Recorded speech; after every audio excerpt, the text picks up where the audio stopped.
Shrimad home remedies में आपका स्वागत है। और हम आपको बताएंगे विदुत्तमा और कालिदास के बारे में। एक्चुअली में कालिदास के जो गुरु थी वो एक्चुअली में विदुत्तमा ही थी, जो उनकी पत्नी भी थी। मैं एक ब्रीफ हिस्ट्री पहले डाल देता हूँ, छोटी सी, मतलब उनकी शादी वगैरह का। तो कथाओं और किंवदंतियों के अनुसार कालिदास सकलो सूरत से सब कहते तो ये हैं कि सुंदर थे और विक्रमादित्य के दरबार के नवरत्नों में से एक थे। बहुत लोग ये कहते थे कि बदसूरत थे। एनीवेज, जो भी हो, हम सूरत पे नहीं जाते हैं, हम गुण पे जाते हैं। कहा जाता है कि प्रारंभिक जीवन में कालिदास अनपढ़ और मूर्ख थे। पते की बात यह है, कालिदास की शादी विदुत्तमा नाम की राजकुमारी से हुई, जो बहुत ही इंटेलिजेंट थी। ऐसा कहा जाता है कि विदुत्तमा ने प्रतिज्ञा की थी कि जो कोई उसे शास्त्र में हरा देगा वह उसी के साथ शादी करेगी। जब विदुत्तमा से शास्त्र में सभी विद्वान हार गए तो अपमान से दुखी होकर कुछ विद्वानों ने कालिदास से उसका शास्त्र कराया। विदुत्तमा मौन शब्दावली में गूढ़ प्रश्न पूछती थी, जिसे कालिदास अपनी बुद्धि से मौन संकेतों से ही जवाब देते थे। विदुत्तमा को लगता था कि कालिदास गूढ़ प्रश्न का गूढ़ जवाब दे रहे हैं। उदाहरण के लिए विदुत्तमा ने प्रश्न के रूप में खुला हाथ दिखाया तो कालिदास को लगा कि वो थप्पड़ मारने की धमकी दे रही है। उसके जवाब में कालिदास ने घूंसा दिखाया तो विदुत्तमा को लगा कि वो कह रहा है कि पांचों इंद्रियां भले ही अलग हो, सभी एक मन के द्वारा संचालित होता है। विदुत्तमा और कालिदास का विवाह हो गया। तब विदुत्तमा को सच्चाई का पता चला कि कालिदास अनपढ़ है, और यहां से उनकी फैमिली लाइफ शुरू होती है। कुछ लोग कहते हैं कि उसने धक्के मारकर निकाल दिया और अपमानित किया और कहा, और फिर माँ काली के वो भक्त बन गए और वहां से उन्हें ज्ञान मिला। पर एक्चुअली में ऐसा कुछ नहीं हुआ था। माँ काली आके ज्ञान क्या देगी? विदुत्तमा ने उन्हें ट्रेन किया था। आप पूछेंगे कैसे? क्योंकि वो समझ गए थे कि उनके साथ बहुत बड़ा छल हुआ है, धोखा हुआ है। वो व्यथित हो गई थी और व्यथा को पीने के प्रयास में वो काफी मतलब समझ लीजिए कि टेंशन में रहेगी, और सोचती थी कि नारी कितना तुम दुख सहोगी, और वो सोचती थी कि क्या मेरे भाग्य में सिर्फ घुटन ही है। अब वो एक दिन क्या करती है, भोजन के लिए बुलाने के लिए जाती है, सारे चिंतन को एक ओर झटक कर, और पति के कंधे पर हाथ रखते हुए कहती है कि आ रहे, भोजन तैयार है। और कालिदास जी भोजन करने के लिए आ जाते हैं और दोनों निःशब्द रहते हैं, कुछ बोलते नहीं है। हाथ धुलवाने के पश्चात विदुत्तमा कहती है कि स्वामी कहिए। तो कालिदास जी कहते कहो। तो स्वर में एक अधिकार था। तो विदुत्तमा कहती है कि यदि आप आज्ञा दें तो मैं आपको ज्ञान वृद्धि में सहायक बन सकती हूँ। और कालिदास कहते तुम ज्ञान वृद्धि में? आश्चर्य से पुरुष ने आंखें उसकी ओर उठाई, क्योंकि पुरुष पुरुष होता है। स्वर को अत्यधिक विनम्र बनाते हुए कहते हैं, अज्ञान अपने सहज रूप से उतना अधिक खतरनाक नहीं होता जितना कि जब तक कि वह ज्ञान और छद्म आवरण ओढ़ लेता है। तो कालिदास जी कहते हैं तो मैं अज्ञानी हूं? मतलब उनको लगा कहीं उनकी चोरी तो नहीं पकड़ ली गई है। तो विदुत्तमा कहती कि नहीं, आप अज्ञानी नहीं है, पर ज्ञान अनंत है। और कहती है कि मैं चाहती हूं कि आप में ज्ञान के प्रति अभिप्सा जगे। फिर आयु से इसका कोई बंधन नहीं है। अपने यहां आर्य परंपरा में तो वानप्रस्थ और संन्यास में भी विद्या प्राप्ति का विधान है। कितने ऋषियों ने, आप्त पुरुषों ने जीवन का एक दीर्घ खंड बीत जाने के बाद पारंगतता प्राप्त की है। तो यहाँ पे कालिदास जी थोड़े से नर्वस टाइप के होते, बोलते यार सो तो ठीक है, पर पति की मानसिकता में परिवर्तन को लक्ष्य करके वापस विदुत्तमा कहती है कि मैं आपकी सहायिका बनूंगी।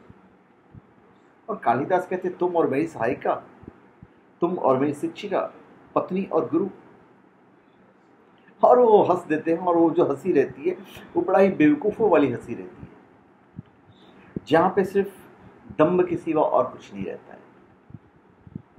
अब पति के इस कथन को सुनकर उनके मन में थोड़ा सा उत्साह का जो जौहर था वो ठंडा हो जाता है, और वो सोचने लगती है कि पुरुष का दम्भ है।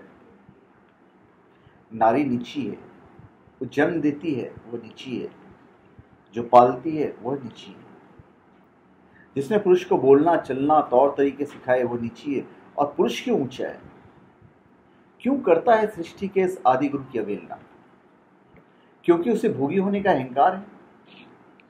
नारी की सृजन शक्ति की मान्यता और गरिमा से अनभिज्ञ है। और पति पूछता तुम क्या सोचने लगी, और अपने आप को संभालते हुए कहती है कुछ खास नहीं, फिर कहने से भी लाभ क्या है? तो फिर कालिदास जी कहते हैं कहो तो सही।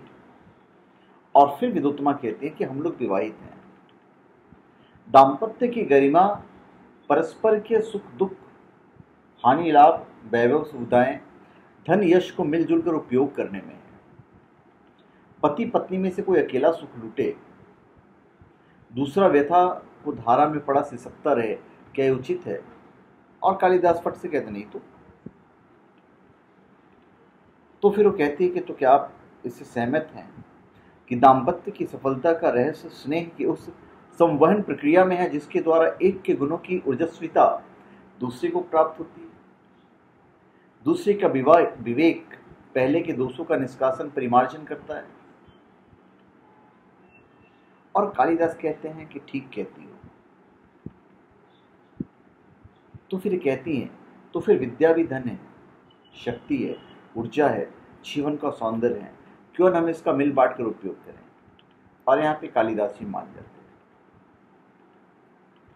और विदुत्तमा कहती है कि तब आपको मेरी सहायिका बनने में क्या आपत्ति है? और फिर कहते हैं नहीं कुछ नहीं, और यहाँ से उन्हें वो ट्रेन करना शुरू करती है। कहती है तो सुवस्य शीघ्रम, और यहाँ अपने पति को पढ़ाना शुरू करती है। पहला पाठ अक्षर ज्ञान से शुरू होता है। प्रारंभ में कुछ अरुचि थी, पर प्रेम के माधुर्य के सामने इसकी कड़वाहट नहीं ठहरी। फिर तो वो व्याकरण, छंद शास्त्र, निरुक्त, ज्योतिष आदि चहों वेदांग, षड दर्शन, ज्ञान की सरिता उमड़ती जा रही थी। दूसरे के अनंतर की अभिप्सा का महासागर उसे निसंकोच धारण कर रहा था। वर्षों के अनवरत प्रयास के पश्चात कालिदास जी विद्वान हो चुके थे। ज्ञान की गरिमा के साथ वह नतमस्तक था। उस सृजन शिल्पी के सामने जो नारी के रूप में उसके सामने खड़ी थी, यही उनके गुरु थी। सरस्वती की अनवरत उपासना करके अनंतर में कवित्व का अनुपमय शक्ति के रूप में प्रस्फुटित हो उठी थी। मतलब अब कालिदास मूल से महाकवि हो चुके थे। देश देशांतर सभी उसे आश्चर्य से देखते, सराहते और शिक्षण लेने का प्रयास करते। वो सभी से एक ही स्वानुभूत तथ्य कहते, पहचानो नारी की गरिमा, उस कुशल शिल्पी की सृजन शक्ति जो आदि से अब तक मनुष्य को पशुता से मुक्त कर सुसंस्कारों की निधि सौंपती आई है। और उसके बाद तो विक्रमादित्य ने उन्हें अपने दरबार में रखा। नवरत्न थे वो, विद्वत कुलरत्न थे। दाम्पत्य का रहस्य सूत्र उन्हें वह सब कुछ दे रहा था जो एक सच्चे इंसान को प्राप्त होना चाहिए। स्वयं के जीवन से लोक जीवन को दिशा देने वाले दंपत्ति थे, महाविदुषी विदुत्तमा और कवि कुल चूड़ामणि कालिदास, जिनका जीवन दीप अभी भी हमारे अधूरे परिवार निर्माण के कार्य को पूरा करने के लिए मार्गदर्शन कर रहा है। तो धन्यवाद। आप हमारे चैनल को सब्सक्राइब करें और अपने कमेंट दीजिए। इसके कुछ पोर्शंस जो हैं मैंने अखंड ज्योति पत्रिका में पढ़ी थी, जो मेरे ख्याल से 1996 में प्रकाशित हुई थी। तो धन्यवाद। आप हमारे चैनल पे सब्सक्राइब करें और अपने कमेंट दीजिए। और यदि आप कुछ जानना चाहें तो आप हमारे वीडियो के नीचे कमेंट बॉक्स है, आप वहाँ पे कमेंट कर लिख सकते हैं। और मैं चाहूँगा कि यदि आपको हमारा वीडियो अच्छा लगे तो आप उस पर एक लाइक दे दिया कीजिए, और शेयर करेंगे तो मुझे बहुत ज़्यादा खुशी होगी, क्योंकि जो चीज़ें हमसे आप तक पहुँचती है, हम चाहते हैं कि आपके द्वारा और लोगों तक भी पहुँचे, तो हमें अच्छा लगेगा। और अगर अच्छी नहीं लगी तो भाई आप तो कमेंट करते ही हो, तो कमेंट करने का पूर्ण अधिकार है आपको, डिसलाइक करने का भी अधिकार है। तो धन्यवाद। आप हमारे चैनल पर सब्सक्राइब करें और अपने कमेंट दीजिए। धन्यवाद।